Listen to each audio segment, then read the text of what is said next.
कैसे हैं सभी? बढ़िया ही होंगे। और मैथमेटिक्स क्लास 10th हम शुरुआत कर चुके हैं chapter number 1 real numbers.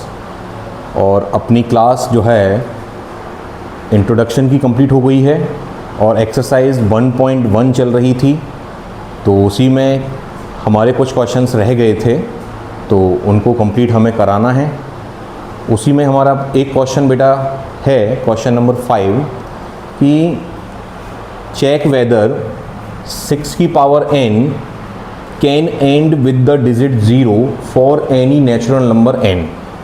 Question हमसे ये पूछ रहा है कि क्या 6 की पावर n में, अब n कोई भी एक नेचुरल नंबर है, उस n की जगह हम कोई भी एक नेचुरल नंबर रखते हैं। क्या रखते हैं बेटा? कोई भी एक नेचुरल नंबर रख लें, पावर में 1 रख लेते हैं, 2 रख लेते हैं, 3 रख लेते हैं या फिर 4 रख लेते हैं। तो क्या जो उसकी पावर को सॉल्व करने के बाद यूनिट प्लेस पर 0 आएगा?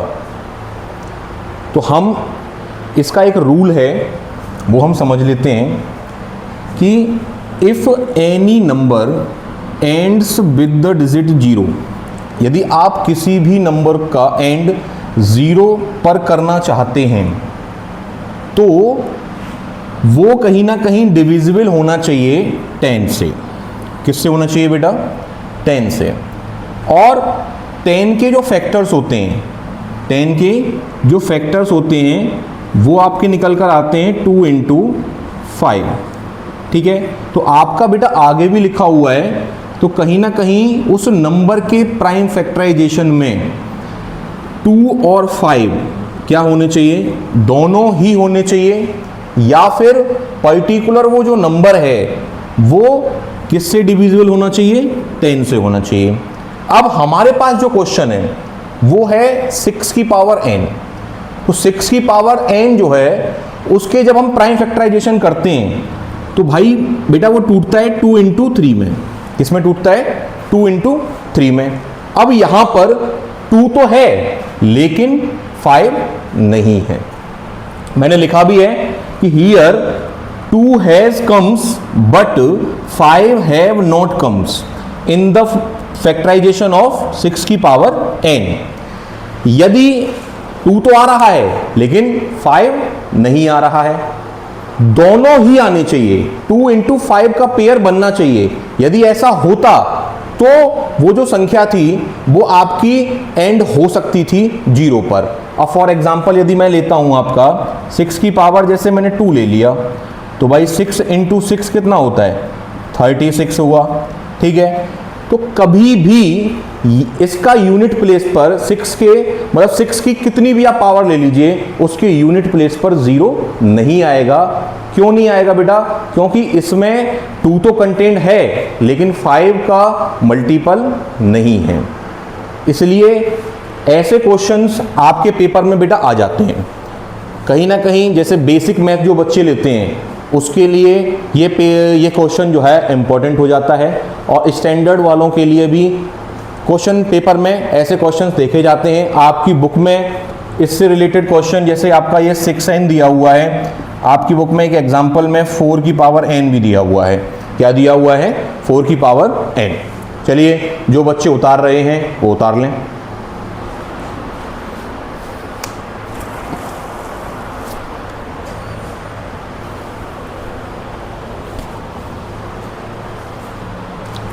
उतार लिया होगा।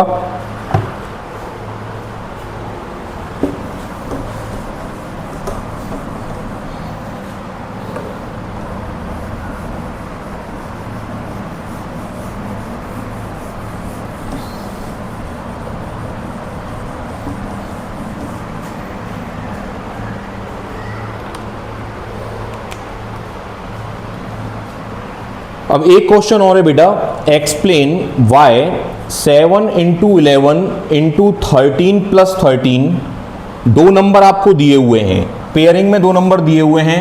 एक्सरसाइज आपकी वही है बेटा 1.1 और क्वेश्चन नंबर हमारा पहुंच रहा है ये 6। ठीक है, अब इन्होंने 2 नंबर आपको दिए 7 × 11 इंटू 13 प्लस 13। एक नंबर आपको ये दिया हुआ है बेटा, और एक नंबर आपको और दिया हुआ है जो मैं थोड़ा देख लेता हूं। ये लिखा हुआ है आपका number 7 into 6 into 5 into 4 into 3 into 2 into 1 plus 5। ठीक है बेटा, ये आपके नंबर लिखे हुए हैं और हमसे ये पूछ रहा है क्वेश्चन कि क्या ये कंपोजिट नंबर हैं। क्या पूछ रहा है बेटा, क्या ये कंपोजिट नंबर हैं। अब एक चीज देखिएगा, पहले मैं आपको थोड़ा बेसिक समझा देता हूं कि भाई कंपोजिट नंबर होते क्या हैं, या फिर इसका जो अपोजिट होता है प्राइम नंबर। क्या होता है बेटा, एक इसका जो अपोजिट होता है प्राइम नंबर, और एक होते हैं आपके कंपोजिट नंबर। चलिए इनको पहले समझ लें तो क्वेश्चन हमारे लिए क्या हो जाएगा बेटा, आसान हो जाएगा। चलिए समझते हैं। अब प्राइम नंबर में क्या है, ऐसे नंबर्स जिनके दो फैक्टर्स होते हैं, ओनली 2 फैक्टर्स।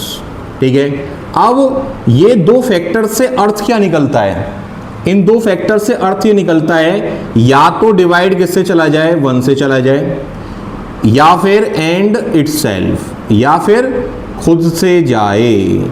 या तो डिवाइड किससे जाए, 1 से जाए, या फिर खुद से जाए। तो मैं एक एग्जांपल आपको दे रहा हूं, जैसे मैंने एग्जांपल दिया बेटा 2। एक डिवाइड किससे जा रहा है, 1 से जा रहा है। एक किससे जा रहा है, खुद 2 से जा रहा है। एक मैंने एग्जांपल दिया आपको 3, 1 से जा रहा है, खुद 3 से जा रहा है। तो दोनों ही एग्जांपल बेटा किसके बन जाते हैं, हमारे प्राइम नंबर के बन जाते हैं। ठीक है, आगे चलते हैं। कंपोजिट नंबर, जिससे हमारा क्वेश्चन जो है रिलेटेड है। मोर देन 2 फैक्टर्स, बेटा क्या, मोर देन 2 फैक्टर्स। ठीक है, अब मोर देन 2 फैक्टर्स का मतलब क्या है भाई, 2 से ज्यादा फैक्टर होने चाहिए। 2 से ज्यादा का मतलब 2 है, 2 से ज्यादा मतलब 3, 4, 5, 6 एक्सेट्रा कितने भी हो सकते हैं। तो पहला जो हम एग्जांपल इसमें ले रहे हैं वो ले रहे हैं हम 4। क्या लिया हमने, 4। अब 4 के हम जब फैक्टर निकाले तो एक तो डिवाइड किससे चला गया, 1 से गया। एक डिवाइड 2 से चला गया, और एक डिवाइड खुद 4 से चला गया।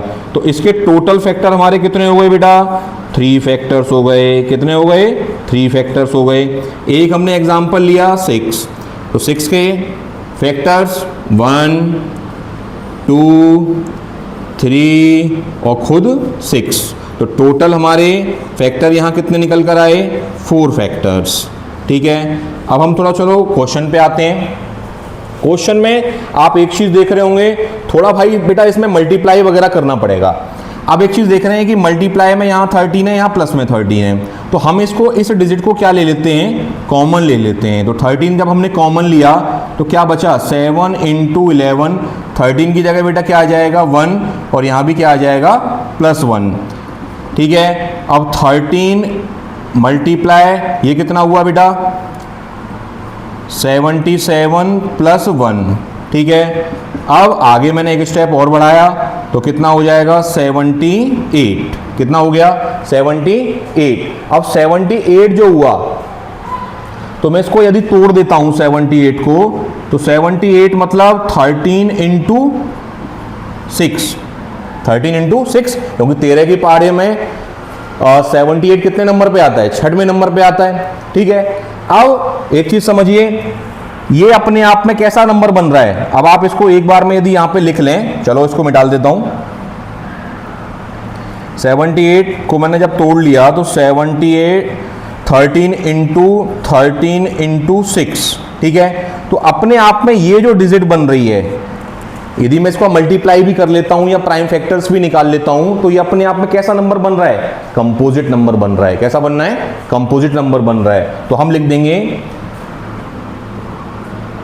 In this number have more than 2 factors, more than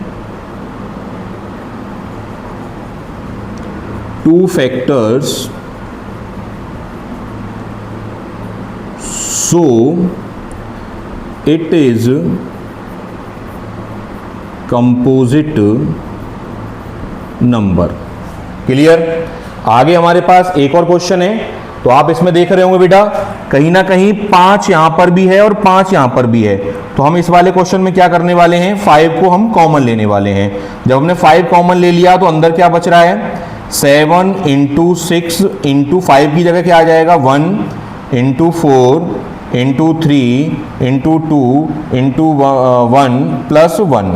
ठीक है, अब यहां तो 5 आ गया, अब इनका मल्टीपल करके कितना आ रहा है,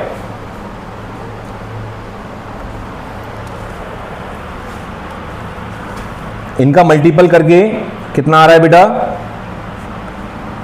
1008 और प्लस 1, तो हमारा टोटल बेटा कितना बैठ जाएगा, 5 इंटू 1009। कितना बैठ गया बेटा, 1009।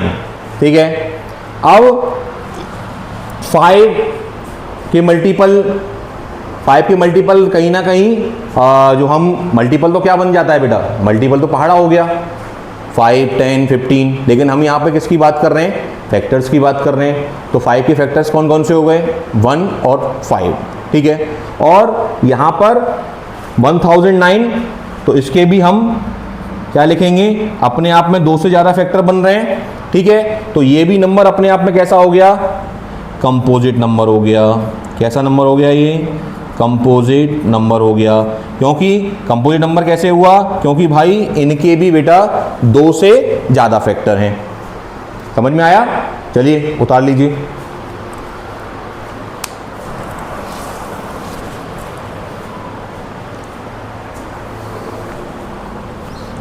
बेटा इस एक्सरसाइज में कुछ क्वेश्चंस ऐसे हैं जो आपके पेपर में 2 मार्क्स कंटेन करते हैं। ठीक है, अभी आपको जो मैंने पहला क्वेश्चन कराया था 6 की पावर n, वो भी आपके लिए इम्पोर्टेंट है, और ये जो आपका कंपोजिट नंबर है ये भी आपके लिए इम्पोर्टेंट है, और LCM into HCF equal to product of 2 numbers जो कि वेरीफाई करने वाले क्वेश्चंस हैं, वो भी आपके लिए इम्पोर्टेंट हैं। और MCQ में फैक्टर्स, प्राइम फैक्टर्स निकाल लिए जाते हैं, तो आपको इस चैप्टर में थोड़ी प्रैक्टिस करके चलनी पड़ेगी। ठीक है, और 2 मार्क्स में या 3 मार्क्स में इसमें जो क्वेश्चंस रिलेटेड होते हैं वो आपके प्रूविंग वाले होते हैं, इरेशनल नंबर वाले, जैसे कि √2 को इरेशनल प्रूफ करना, √3 को इरेशनल प्रूफ करना, √5 को इरेशनल प्रूफ करना, √3 + 2 को इरेशनल प्रूफ करना, या फिर 1/√7 को इरेशनल प्रूफ करना। ऐसे क्वेश्चंस हैं। ठीक है, लेकिन अभी हमें उस टॉपिक को हम समझाएंगे, लेकिन उससे पहले हमारा एक क्वेश्चन और बच रहा है, उसको और कर लेते हैं। चलिए उतार लीजिए बेटा पहले।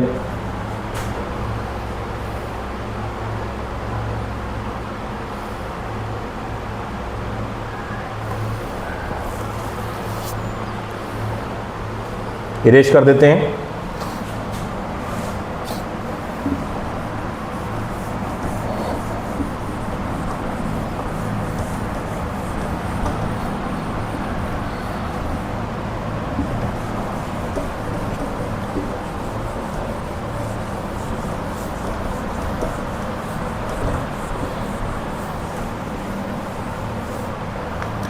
एक क्वेश्चन आपका अभी बेटा और रह रहा है, उसको और करना है अभी हमें, जो कि इसी एक्सरसाइज का है 1.1 का क्वेश्चन नंबर हमारा 7 है बेटा। ये कौन सा है, ये 7 है। थोड़ा क्वेश्चन पढ़ लेते हैं कि एक सर्कुलर पाथ है बेटा, पहले इंग्लिश में पढ़ेंगे। There is a circular path around a sports field. Clear. Sonia takes 18 minutes to drive 1 round of the field, while Ravi takes 12 minutes for the same. Suppose they both start at the same point at the same time and go in the same direction. How many minutes will they meet again at the starting point? चलिए थोड़ा हिंदी का अनुवाद कर देता हूं कि एक आपका स्पोर्ट्स फील्ड रहा बेटा, और उसमें एक सर्कुलर पाथ है, गोलाकार मैदान है। तो उसका एक चक्कर लगाने में सोनिया एक लड़की है, वो 18 मिनट लेती है। वहीं रवि जो है वो 12 मिनट लेता है बेटा, ठीक है। तो इन्होंने क्वेश्चन जो अराइज किया है हमसे वो यह किया है कि यदि दोनों एक ही सिंगल पॉइंट से दौड़ना स्टार्ट करते हैं और सेम टाइम पर करते हैं और सेम ही डायरेक्शन में करते हैं, तो ये हमसे ये पूछना चाह रहा है कि वो कितने मिनट में दोबारा उसी स्टार्टिंग पॉइंट पर आ जाएंगे। क्वेश्चन समझ में आया कि दोबारा वो जो है कितने मिनट में स्टार्टिंग पॉइंट पर पहुंच जाएंगे। चलिए करते हैं।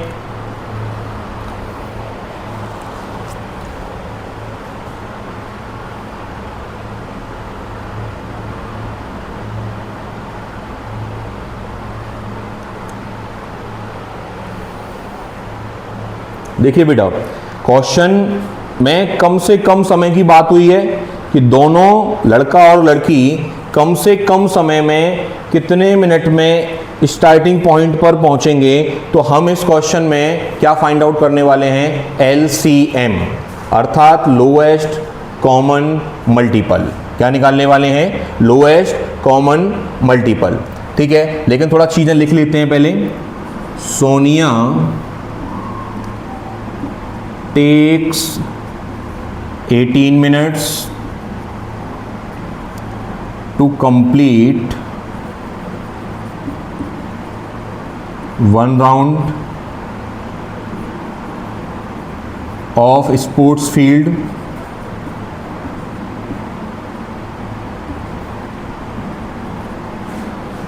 Ravi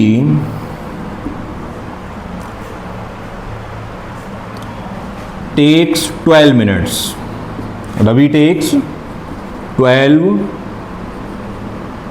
minutes to complete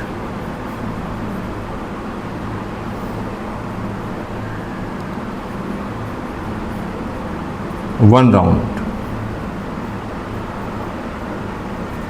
ठीक है बेटा, अब हम क्या निकालने वाले हैं, LCM निकालने वाले हैं। तो हम पहले हेडिंग डाल देंगे, LCM ऑफ 12 एंड 18।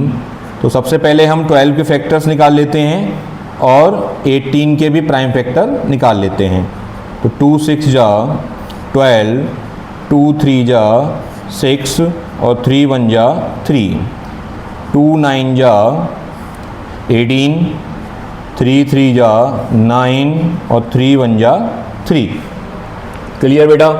अब इन फैक्टर्स को थोड़ा लिख लीजिए कि भाई 12 के फैक्टर हमारे कितने आए हैं, 2 × 2 × 3। 18 के फैक्टर्स कितने आए हैं बेटा, 2 × 3 × 3। अब मैं LCM की बात कर रहा हूँ, तो पहले जो चीज़ें हमारे पास कॉमन है आप उनको लिख लीजिए। एक तो हमारे पास ये 2 कॉमन है, हमने लिख लिया। एक हमारे पास ये 3 कॉमन है, इसको हमने लिख लिया। और सिंगल जो चीज़ें हमारे पास बच रही हैं उनको हमने लिख लिया। चलिए मल्टीप्लाई कितना हो रहा है, 3 दूनी 6, 3 दूनी 6।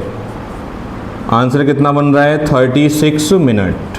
कितना बन रहा है बेटा, 36 मिनट। अर्थात 36 मिनट बाद वे दोनों दोबारा से जो स्टार्टिंग पॉइंट था वहाँ पहुँच जाएंगे। बेटा ये जो एक्सरसाइज है 1.1 आपकी समाप्त हुई। अब जो एक्सरसाइज 1.2 है उसमें आपके जो टॉपिक्स हैं वो प्रूविंग इरेशनल नंबर हैं। तो सबसे पहले हम जो है ये समझेंगे कि इरेशनल नंबर होते क्या हैं, और उसके बाद अब उसमें प्रूफ करना है। क्या करना है, अब उनको प्रूफ करना है कि ये इरेशनल नंबर, जैसे √2 है। अब कहने को तो भाई √2 इरेशनल नंबर है, लेकिन इसको प्रूफ कीजिए। अब प्रूफ करने के लिए हम करते क्या हैं, उसका अपोजिट मान लेते हैं। एक बार प्रयास करते हैं कि इसको रेशनल मान लें, और रेशनल मानने के बाद जो भी है पैटर्न स्क्वायरिंग करना, चीज़ें समझेंगे। कहने को तो भाई रेशनल नंबर है वो, लेकिन कहीं ना कहीं मैथमेटिक्स क्यों बनी है, मैथमेटिक्स चीज़ें कहीं ना कहीं प्रूफ करने के लिए बनी है। तो हमें चीज़ें जब प्रूफ करनी है तो वो चीज़ें हमें आसान लगती हैं, क्योंकि मैथमेटिक्स में हर चीज़ का क्या है बेटा, प्रूफ है। चलिए ये इस टॉपिक को हम समझेंगे अपनी नेक्स्ट क्लास में। उसके बाद हम अपनी एक्सरसाइज 1.2 को सॉल्व करेंगे। ठीक है बेटा। और मेरा आपसे यही कहना है कि जैसे कि आपकी पढ़ाई अप्रैल से स्टार्ट हो गई है, तो जो क्लास 10th के विद्यार्थी हैं जो बोर्ड की प्रिपरेशन में लगे हुए हैं, उनके लिए अभी से ही उनको रिवीजन करना स्टार्ट कर देना चाहिए, क्योंकि अभी से बेटा वो रिवीजन करेंगे तो अपने मैथ्स को बेहतर बना सकते हैं और अपने फंडामेंटल्स जो भी हैं उनका 80 मार्क्स का पेपर रहता है, तो जितना वो स्कोर करना चाहते हैं बेटा, मैथ्स एक ऐसा सब्जेक्ट है जहां आप आउट ऑफ ला सकते हैं। ठीक है, तो मिलते हैं अपनी नेक्स्ट क्लास में। जब तक के लिए जय हिंद, नमस्कार।